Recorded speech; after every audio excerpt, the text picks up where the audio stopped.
бентежить гайморит? Цинапсин.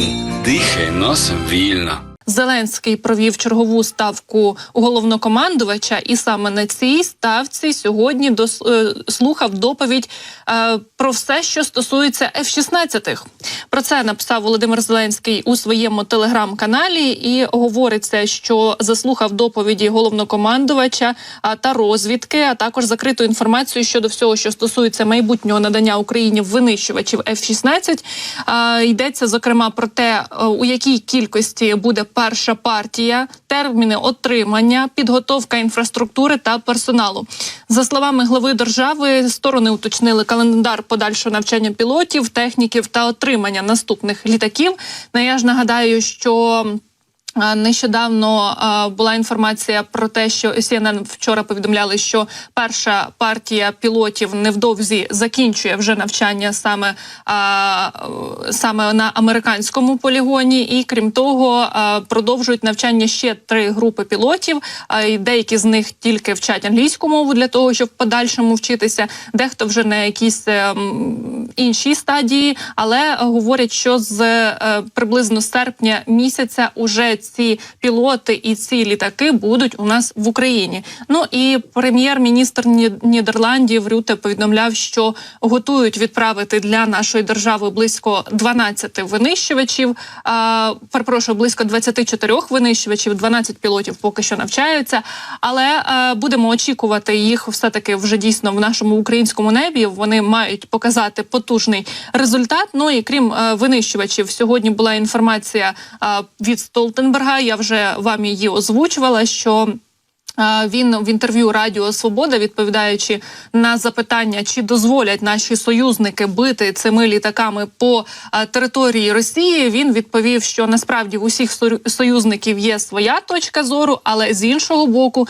Україна має повне право на самооборону, і тому ймовірно, що таки буде таке рішення, що цими літаками ми зможемо завдавати ударів по військових частинах, по саме логістичних об'єктах і по законних цілях на території РФ і взагалі за межами нашої держави. Тому хочеться очікувати, що ці F-16 вже будуть не там в серпні, хочеться, щоб швидше були, але все-таки добре, що вже є розмови і є, знаєте, хоча б якісь натяки і приблизні терміни і того, скільки цих літаків буде в нашому небі найближчим часом. Крім того, Зеленський на ставці заслухав останні зміни в оперативній обстановці від головнокомандувача Сирського, ситуація на всіх основних напрямках оборонні дії та окремі наступальні операції, надходження та витрата боєприпасів, ракет, дронів, і заслухав інформацію про плани ворога від начальника ГУРМО Кирила Буданова. Детально розглянули ситуацію на Авдіївському та Південному напрямках. Авдіївка – нова лінія оборони, укріплення рубежів, подальші наміри ворога. Кринки наші морські піхотинці надійно тримають плацдарм. Ворог спромігся лише на дезінформаційну операцію.